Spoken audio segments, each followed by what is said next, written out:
신앙 고백 하겠습니다. 나는 전능하신 아버지 하나님 천지의 창조주를 믿습니다. 나는 그의 유일하신 아들 우리 주 예수 그리스도를 믿습니다. 그는 성령으로 잉태되어 동정녀 마리아에게서 나시고 본디오 빌라도에게 고난을 받아 십자가에 못 박혀 죽으시고 장사된 지 사흘 만에 죽은 자 가운데서 다시 살아나셨으며 하늘에 오르시어 전능하신 아버지 하나님 우편에 앉아 계시다가 거기로부터 살아있는 자와 죽은 자를 심판하러 오십니다. 나는 성령을 믿으며 거룩한 공교회와 성도의 교제와 죄를 용서받는 것과 몸의 부활과 영생을 믿습니다. 아멘. 85장 찬송합니다.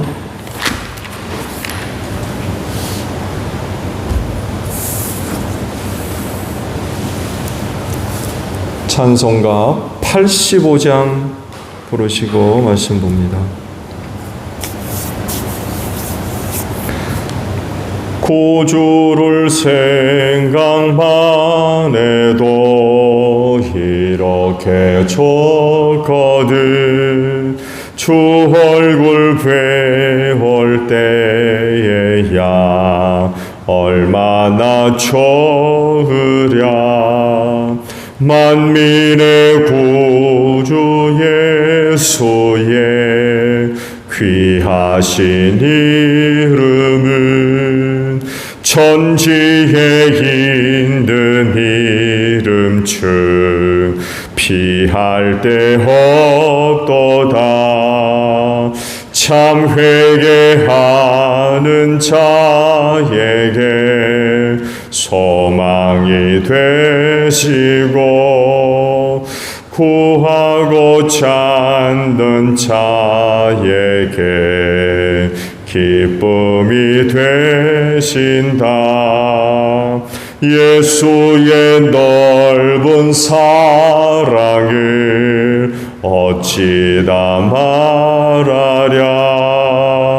주 사랑 받은 사람만 그 사랑 알도다.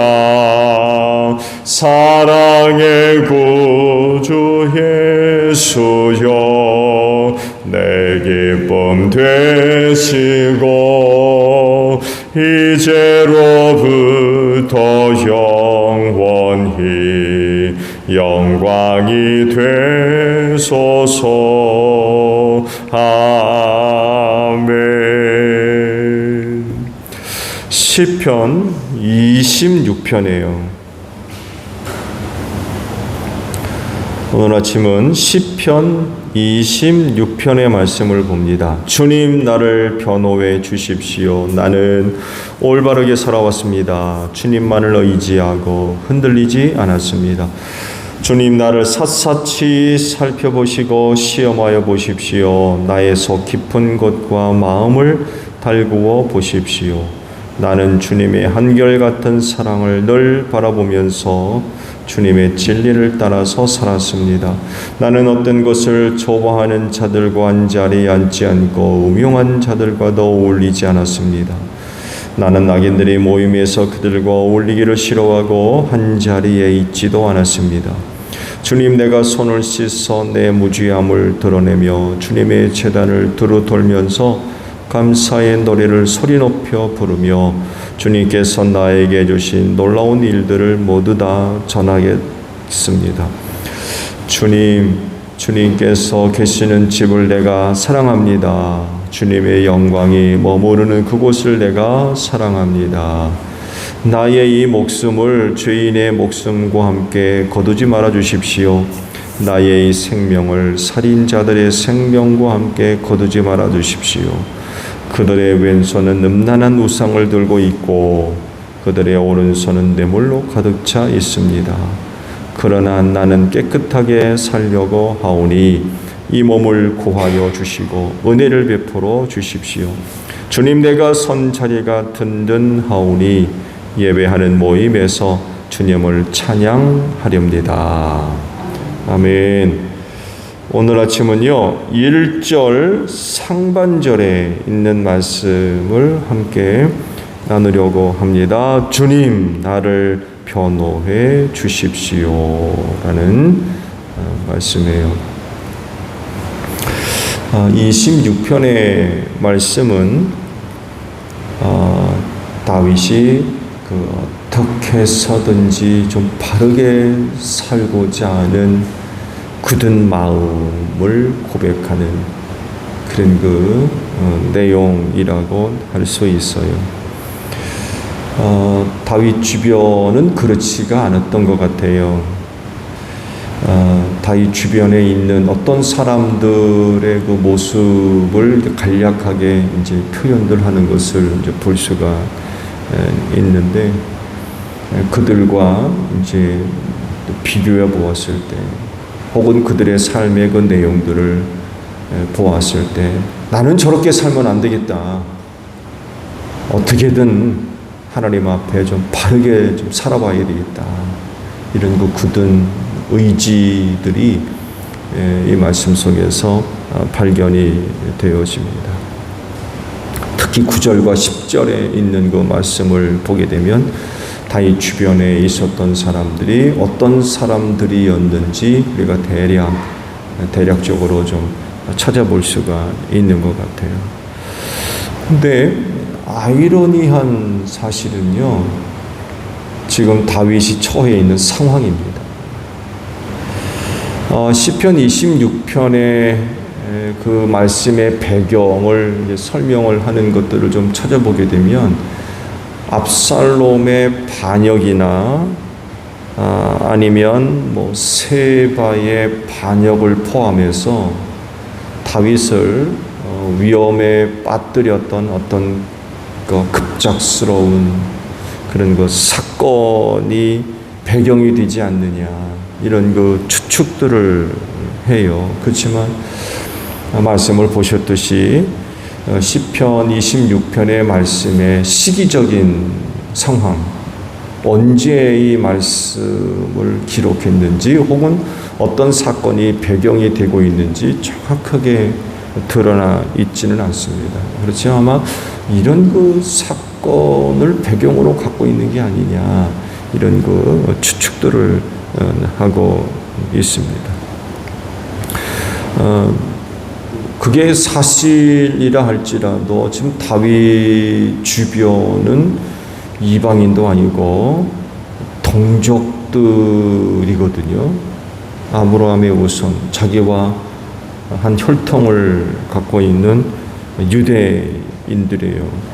근데 다윗이 보고 있는 그들은 뜻밖의 사람들이 있었던 것 같아요. 왼손에는 음란한 우상을 들고 있고 오른손에는 뇌물로 가득 차 있다, 이런 얘기를 하거든요. 그러니까 다윗 주변에 있었던 어떤 사람들, 혹은 다윗의 위해를 가하려고 하는 어떤 사람들, 그런 사람들이 동족임에도 불구하고 타락되어 있는 이런 사람들이 있었다고 하는 것입니다. 유대인들이라고 해가지고 다 하나님을 섬기는 그런 사람들만 있는 게 아니었던 거예요. 다윗의 눈에 비춰졌던 어떤 사람들은 우상 숭배자들이었어요. 그게 동족이었다라고 하는 점에 있어서 상당히 아이러니한 그런 그 모습들을 보여주고 있는 거죠. 고고학적 어떤 발굴들을 통해서도 사람들이 놀라는 경우들이 있다고 그래요. 우리가 일상적으로 유대인 하게 되면 참 하나님을 잘 섬기는 그런 그 사람들로 이해하기 쉬운데, 고고학적 발견들을 통해서 간혹 우상들이 그렇게 많이 발견될 때요. 우상들. 참 아이러니하죠. 근데 이유가 있는 것 같아요. 오늘 말씀 속에서 그 이유를 이제 발견할 수 있는 거죠. 왼손에 뭘 들고 있어요? 음란한 우상을 들고 있다는 거예요. 그러니까 그 가나안 땅에서 유대인으로서 하나님만 섬기는 사람들만 있는 게 아니었던 거예요. 우상 숭배자들도 있었다는 것입니다. 이들을 보면서 다윗이 이제 맹세를 하는 거죠. 나는 저렇게 살면 안 되겠다. 어떻게든 하나님 앞에서 바르게 좀 살아야 되겠다. 이런 그 각오를 다지는 그런 그 모습들을 우리가 발견할 수가 있습니다. 이제 그러면서 이런 간구를 이제 드리고 있어요. 오늘을 위해 주신 말씀이 바로 그것입니다. 주님 나를 변호해 주십시오. 주님 나를 변호해 주세요. 왜 이런 간구를 하는 걸까요? 왜냐하면 악인들과 같이 되지 않도록 악인들과 같은 그런 그 삶을 살지 않는 데 있어서 하나님의 그 도움이 절실하게 필요했기 때문에 그렇습니다. 그러니까 저들과 같이 타락한 그런 그 생활을 하지 않는 데 있어서 하나님의 은혜가 꼭 필요했던 거예요. 여러분, 우리도 다 뭐 경험을 하고 알고 있습니다만에도 그런 건 우리 의지대로 되는 것들이 아닙니다. 정말 하나님이 우리를 지켜주시고 또 도우시고 또 인도하시며 보호해 주시는 은혜가 아니면 우린 참 연약하고 부족했어요. 하루에도 수십 번 자빠지고 넘어집니다. 우리 의지만 갖고는 안 된다는 거예요. 연약한 우리를 돕지 않으면 정말 하나님께서 바라시는 삶을 사는 것들이 결코 쉽지가 않다는 거예요.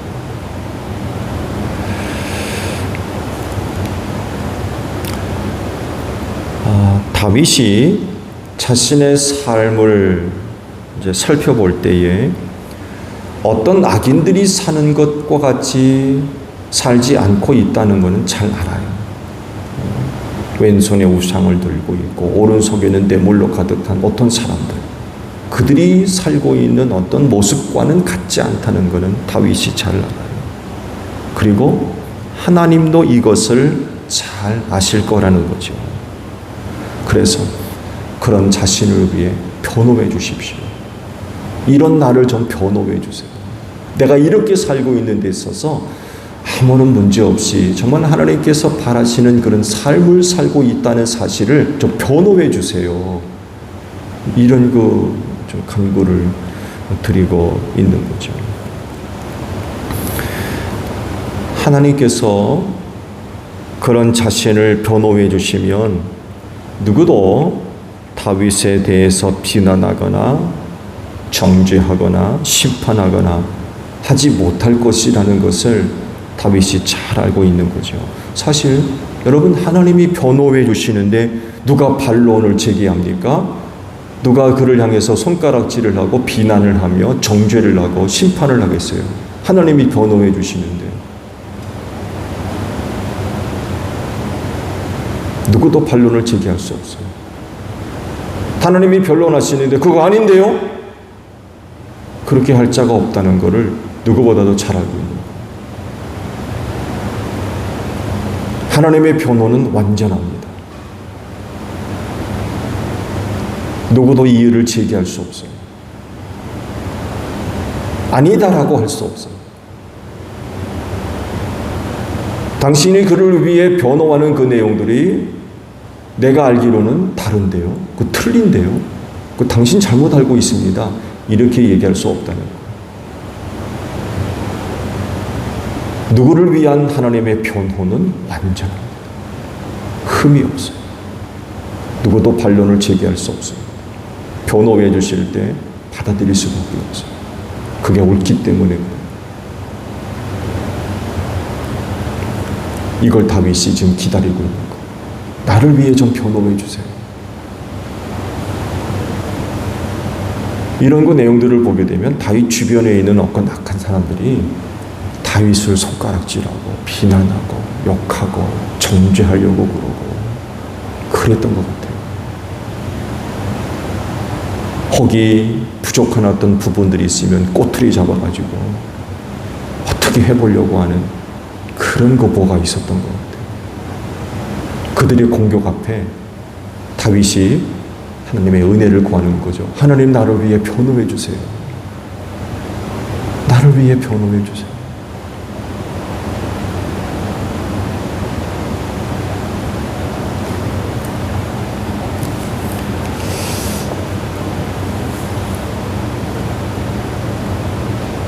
그리스도인들에게도 다윗과 같이 변호해 주시는 분이 계시는 줄로 믿습니다. 이분이 변호해 주시면 누구도 여러분들을 죄인으로 정죄하거나 흠과 티를 가지고 비난하거나 욕할 수 없을 겁니다. 왜냐하면 그분의 변호는 완전하기 때문에 그래요. 흠이 없습니다. 확실한 보증이 되어 주십니다. 누구도 그분의 변호에 대해서 반론할 수 없어요. 그분이 그렇다고 하는데 누가 뭐라고 합니까?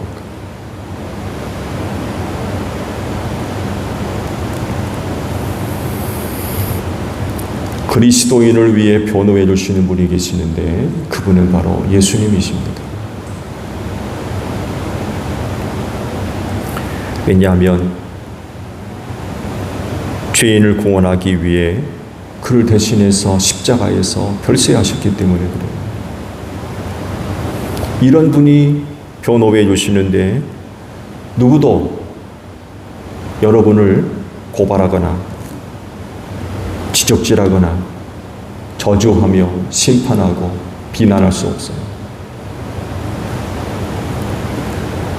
죄를 없애시려고 대신 죽으셨기 때문에 그래요.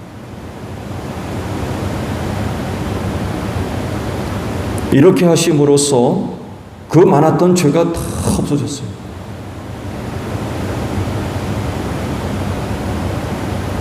그래서 변호하실 때 이 사람은 죄가 없습니다 라고 하시는 거죠.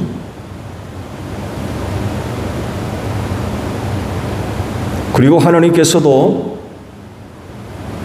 예수님의 이와 같은 변호를 받으시고 인정하십니다. 죄인을 대신해서 십자가에서 피 흘려 죽으신 그 예수가 여러분을 위하여 변호해 주실 때 하나님께서 그 변호를 인정해 주세요. 아니다 라고 하지 않으세요. 인정해 주십니다. 내가 그를 위하여 죄와 사망에서 구원하기 위해 십자가에서 죽었습니다. 그가 나를 믿는 믿음을 갖고 있기 때문에 그에게는 흠과 티가 없습니다. 어떤 죄도 없습니다. 그는 완전합니다. 그는 의롭습니다. 라고 변호하실 때 하나님께서 아니다 라고 하지 않으신다는 것. 그런 예수의 변호를 하나님께서 그대로 받으시고 그래 너희 변호대로 그는 의롭다 인정을 해주는 거죠.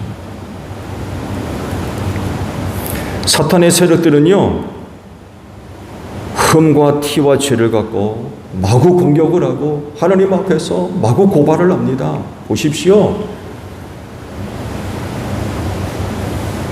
당신의 자녀라고 하는 누구는 이렇고 저렇고 이렇고 저렇고 저렇고 이렇고 저렇고 이렇고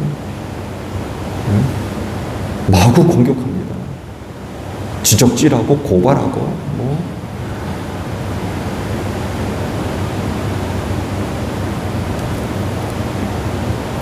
일주일 전에, 한 달 전에, 1년 전에, 10년 전에 있었던 죄의 내용들 가지고 허물과 티를 가지고 마구 고발. 마치 욥을 두고 사탄이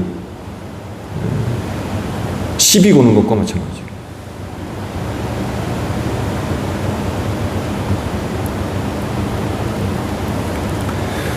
그렇지만 예수님의 변호 앞에서는 그들의 입을 닫을 수밖에 없어요. 어떤 것도 할 수 없어요. 왜? 십자가로 다 해결하셨기 때문에 그래요. 예수님의 변호가 강력한 이유가 바로 여기 있습니다. 어떤 누구도 어떤 무엇도 고발하거나 시비할 수 없다는 거죠. 왜? 십자가를 지셨기 때문에. 그래서 그분의 변호는 강력한 것입니다. 어떤 것도 예수님의 변호 앞에 반론을 제기할 수가 없어요.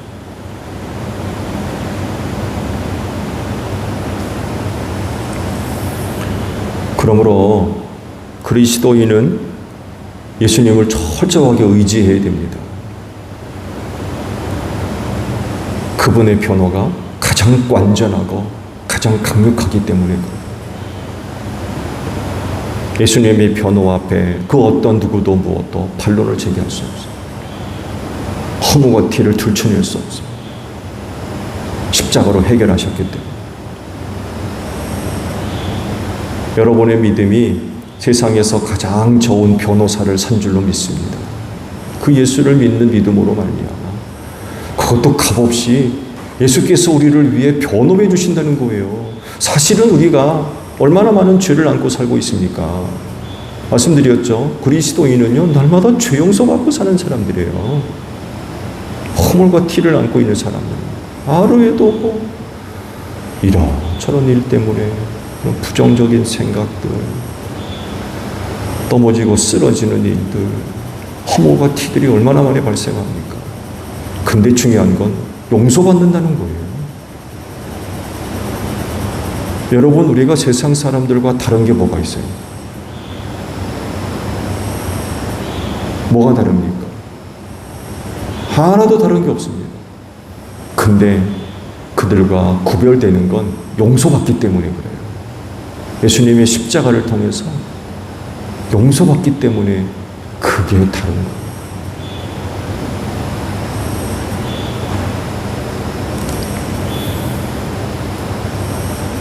그런 예수님이 우리를 위해 날마다 변호해 주시는 거죠. 날마다 사탄은 우리의 이런 허물과 티를 가지고 하나님 앞에 고발을 하는데, 그렇죠. 우리는 날마다 예수께서 우리를 위해 변호해 주시는 거죠. 우리는 그 은혜로 사는 줄로 믿습니다. 어제도 예수님은 우리를 위해 변호해 주셨어요. 그래서 그 많던 허물과 죄가 다 사라졌어요.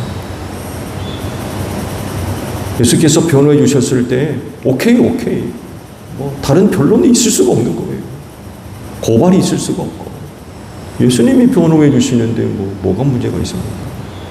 오늘도 여러분을 위하여 예수님은 변호자가 되어 주실 겁니다.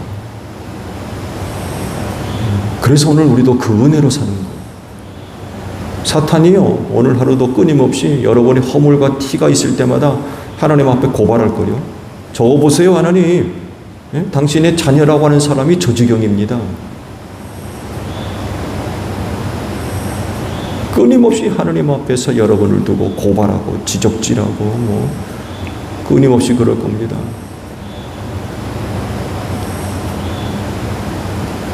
그때마다 예수께서 여러분을 위해 변호해 주시는 거죠.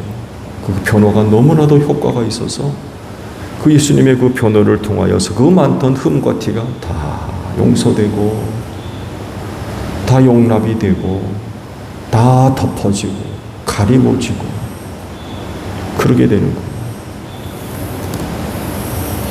예수가 아니면, 예수님의 그런 우리의 변호가 아니면 우리는 절대로 승리할 수 없습니다. 마귀의 공격 견딜 수 없어요.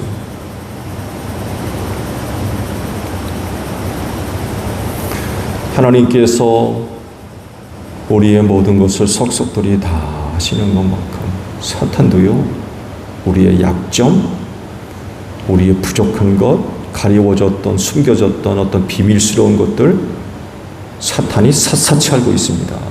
모를 것 같아요.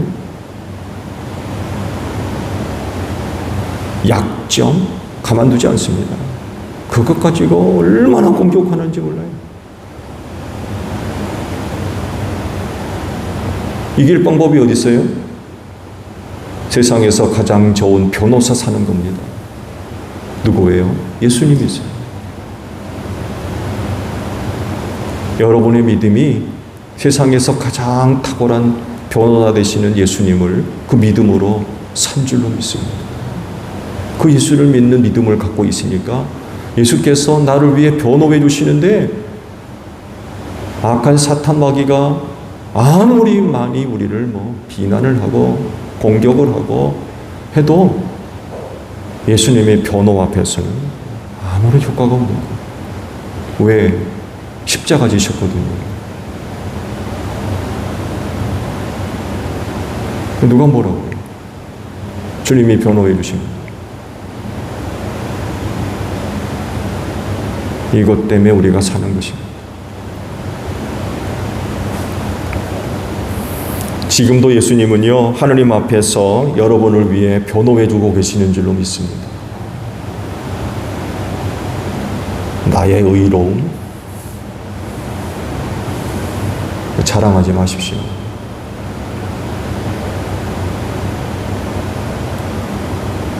여러분 주변에 타락한 사람들 얼마나 많이 있습니까? 하나님, 저런 사람과 같지 않습니다. 아무리 여러분의 의로움과 거룩함과 흠없고 티가 없는 어떤 도덕적이고 윤리적인 어떤 생활들, 모습들 자랑하지 마세요. 하느님 앞에서는요, 의인은 하나도 없다고 했어요. 다 죄인입니다. 허물과 티로 죽을 수밖에 없어요. 근데 그 예수님이 그런 우리를 위해 하느님 앞에서 날마다 변호해 주시는 거예요. 날마다 변호해 주세요.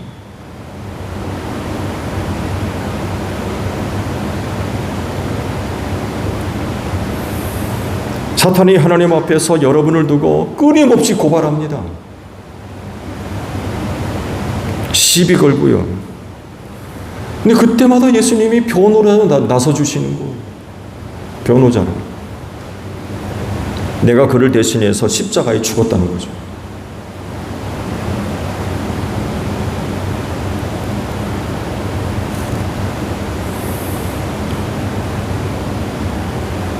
그가 갖고 있는 믿음이 그를 구원했다고. 변호해 주시는 거죠. 모든 죄가 용서됐다고 변호하시는 겁니다. 그럴 때마다 하나님은 그 예수님의 그 변호를 들으시고 용서해 주시는 거죠. 내 말이 맞다. 다 기각되는 거죠. 사탄이 아무리 고발을 해도요, 예수님이 십자가의 피로 변호해 주실 땐 하나님 앞에 상달될 수가 없는 거예요. 다 기각되는 거죠. 이게 십자가의 능력입니다. 여러분을 두고 사탄의 고발이 효과가 없는 거예요.